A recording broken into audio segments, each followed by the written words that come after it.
there's a good chance she's already shown you, and you walked right past it.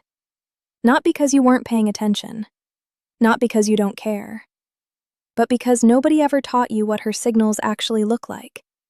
And because the way women communicate desire is so different from the way men do it, that most men spend years interpreting it incorrectly, or not interpreting it at all. There is something particular about how this happens. The signals are not hidden in the dramatic sense. They are not secret codes buried deep in complicated behavior. They are right there in front of you, in ordinary conversations, in quiet moments, in the small adjustments she makes when you are nearby. The reason you miss them is not a lack of intelligence. It is a lack of the right frame, the right way of understanding what you are actually looking at. And here is what I want you to sit with for a moment before we go any further. The woman you are thinking about right now may have already shown you that she wants to get closer to you. She may have shown you more than once. The question this video is going to answer, completely by the time we reach the end, is what exactly she was showing you, and why it looked like something else entirely. By the end of this, you will not need to guess. You will see it clearly. Before we get to the signs themselves, there is something you need to understand. Because without it, you will see the behavior and still miss the meaning entirely. Women do not communicate desire the way men do. This is not a critique. It is not a complaint about complexity or mixed signals.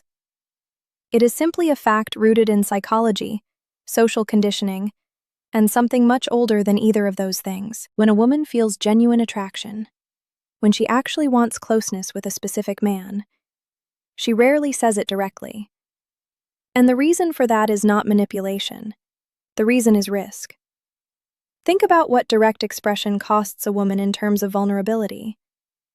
To say clearly, openly, without ambiguity, "I want to be closer to you," is to hand someone the precise information needed to reject her in the most personal way possible. The emotional exposure in that is significant. And women, particularly when attraction is real and not casual, tend to protect themselves from that specific kind of exposure by communicating around the edges of what they feel, rather than through the center of it. What this means in practice is that her signals will almost always look like something smaller than they are. They will look like friendliness, like coincidence, like ordinary social warmth. And because you are trained, the way most men are, to look for something obvious, something that announces itself, you will catalog these moments as nothing and move on. This is the mistake that costs men more than they realize. Her indirectness is not a game. It is a protection strategy. And once you understand that, the signals stop looking like ambiguity and start looking like a precise and consistent language that she has been speaking to you all along. Of course, none of this is absolute. Context always matters. A woman who is simply kind or warm or socially generous will show some of these behaviors with everyone around her. What you are looking for is not the presence of a behavior in isolation. You are looking for selectivity, the specific version of something she only does with you. Keep that distinction in mind as we go deeper, because it is the thread that runs through everything that follows. Attention tells you she's noticing you. But the second sign tells you something deeper. It tells you she wants you to notice her back. The first sign isn't dramatic. It doesn't announce itself. But once you know what to look for, it's one of the most reliable things a woman can show you. It begins with attention. Not general attention. Selective, sustained, deliberate attention that she allocates to you in a way that quietly stands apart from how she engages with everyone else around her. Here is what this actually looks like in practice, because the vague version of this idea is almost useless. She remembers something you mentioned 3 conversations ago, something small, something you said in passing, something you yourself had mostly forgotten. She brings it up naturally, without making a performance of remembering it. She noticed a detail about you that the people who see you every day have not noticed. Not your haircut, something more specific. The way you phrase a particular kind of sentence, or the thing you do when you find something genuinely funny versus politely funny. She tracks you in group settings without appearing to, You will catch it if you are looking. In a room full of people, her awareness has a center of gravity, and it is you. There is a neurological basis for this that is worth understanding. When the brain registers genuine interest in another person, it automatically increases what researchers call attentional allocation. It devotes more processing resources to monitoring, remembering, and cataloging information about that person. This is not a conscious decision. It happens below the level of intention. What it produces behaviorally is a woman who simply knows more about you than the situation logically calls for. You might be thinking, couldn't she just be a naturally attentive person? And sometimes, yes. Some people are exceptional listeners across the board, but here is the detail that separates general attentiveness from genuine interest: the selectivity gap. The question is not whether she is attentive. The question is whether she is distinctly more attentive with you than with the people standing right next to you. If the answer is yes, consistently across multiple interactions, not just once, that gap is not a coincidence. There is one more thing to watch for here, and it is perhaps the simplest of all. Her phone disappears when you are together. Not in a performative way, not as a statement. It simply becomes less present, less checked, less urgently needed.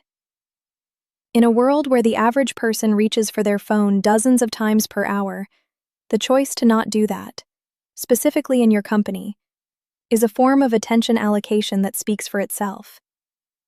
The mistake most men make when they notice this kind of attention is to feel quietly pleased by it and then do nothing with it. They file it away as a good sign without understanding what it is actually asking of them in return, which is simply to be present enough to receive it. She is not performing interest. She is experiencing it. And she is showing it in the most honest way she feels safe to show it. Now, attention tells you she is noticing you. But the second sign tells you something deeper. It tells you she wants you to notice her back. This second sign is one most men notice and then immediately rationalize away, because it seems too ordinary to mean something significant. It isn't. When a woman begins to want genuine closeness with a specific man, something shifts in how she presents herself. Specifically, how she presents herself to him. Not in general, not to the room, to him. You may have observed this without naming it. She seems a little more polished when you are going to be somewhere she knows you will be, not dramatically, not in a way that signals effort, but in a way that suggests she thought about it. She steers conversations in directions that reveal the more interesting or admirable dimensions of who she is. Not boastfully, subtly. She mentions something she is proud of, the way you might arrange a room before a guest arrives. Not randomly, but with some quiet intention behind the placement. The psychological mechanism underneath this behavior is what researchers refer to as impression management, directed toward a person of significance. Every human being engages in impression management to some degree in social situations. What changes when genuine attraction is present is the target. When a woman is interested, her impression management narrows and sharpens. The audience she is performing for, consciously or not, becomes very small. It becomes, essentially, you. One of the most specific and overlooked expressions of this is the shift in her laughter. When a woman is managing how she appears to someone she is drawn to, her laughter changes. It becomes less guarded. Not louder, less filtered. The social veneer that most people maintain around acquaintances or colleagues begins to soften, and what comes through is something more genuine and less controlled. If you have ever noticed that she laughs differently with you than she does with others in the same conversation, that is not a small thing. Now, a fair objection here. Isn't some degree of this just normal social behavior? Doesn't everyone try to seem appealing to people they respect or want to impress? Yes, they do. This is why the principle from the first sign applies again here. Selectivity is everything.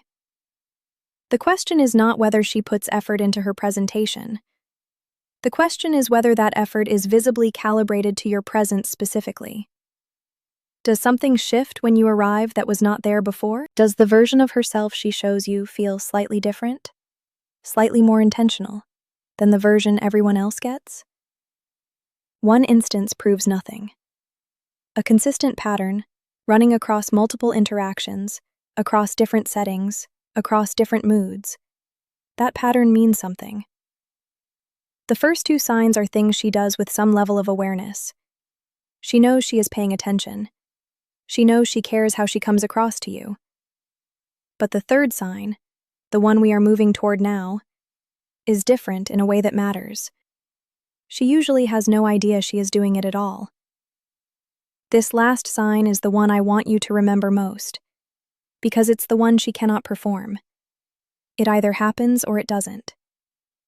Remember what I told you at the start, that there was something she may have already been showing you that you simply didn't know how to see. We are at that signal now. When a woman feels genuine desire for closeness with a man, her body begins to orient toward him in ways that have nothing to do with conscious intention. These are not behaviors she decides to perform. They are expressions of the limbic system, the part of the brain that governs emotional responses and operates largely below the level of rational thought.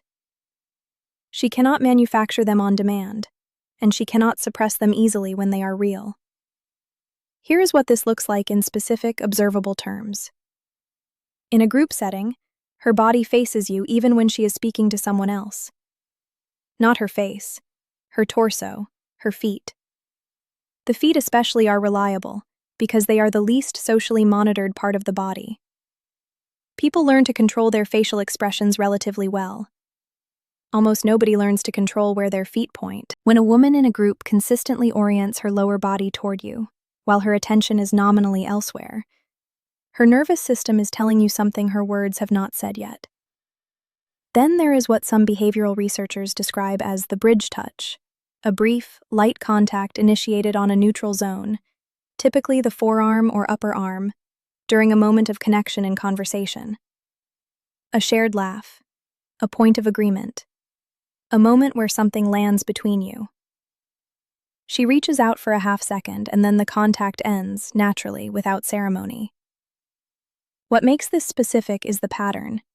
If she does this with you and you notice she does not do this with the men standing beside you in the same conversation, that asymmetry is not random. Her voice changes too. Not dramatically, this is not about becoming softer in an exaggerated way. It is a subtle drop in register and pace, specifically when she is speaking directly to you rather than about you. In a group conversation, her tone addressing the group has one quality. Her tone when she turns to address you specifically has a different quality.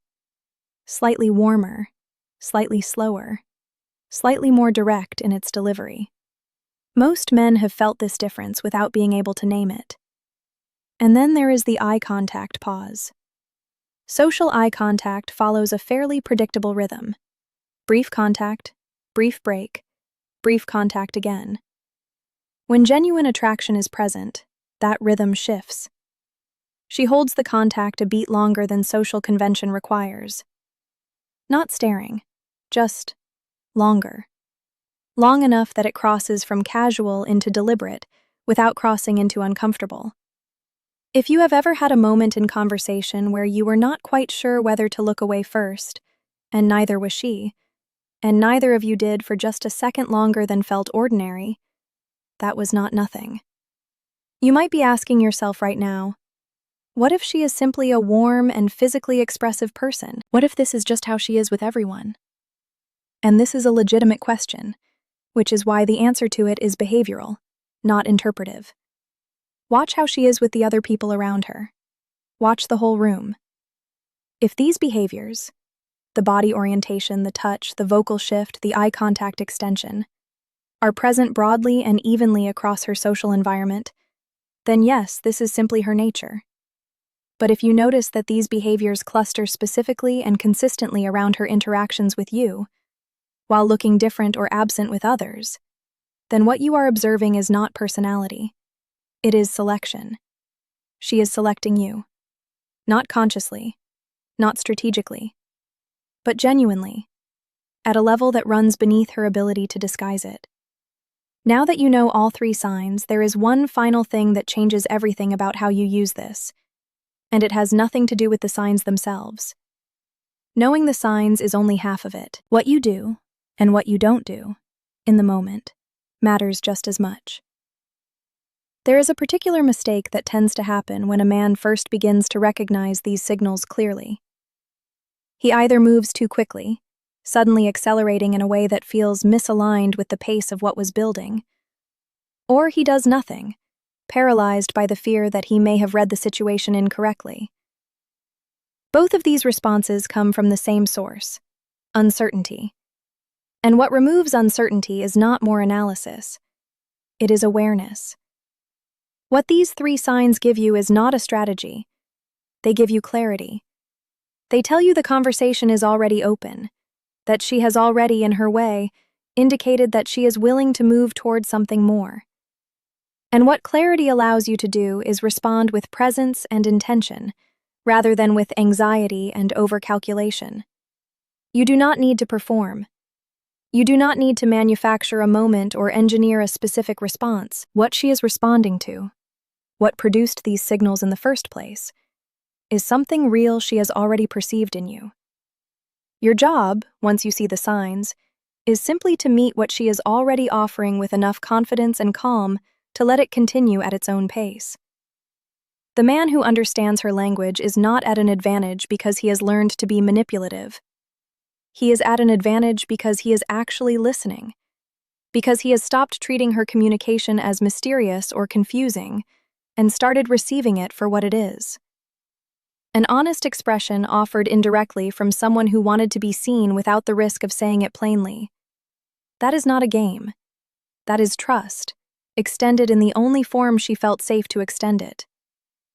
What we have covered in this video comes down to one unified truth. Women communicate desire precisely, but not loudly. The attention she gives you that is different from the attention she gives everyone else. The way she quietly adjusts how she presents herself when you are near. The physical calibrations her body makes without her conscious direction. None of these are accidents. None of them are noise. They are signal, running consistently beneath the surface of ordinary interaction, waiting for someone who knows how to receive them. The larger principle underneath all of it is this: attraction is less about what is said and almost entirely about what is shown. Once you shift your focus from what she says to what she does, to the specific and repeatable patterns in her behavior around you, the picture becomes remarkably clear. You now have that frame. You now have the ability to walk into any conversation and recognize, calmly and without drama, whether something real is being offered to you.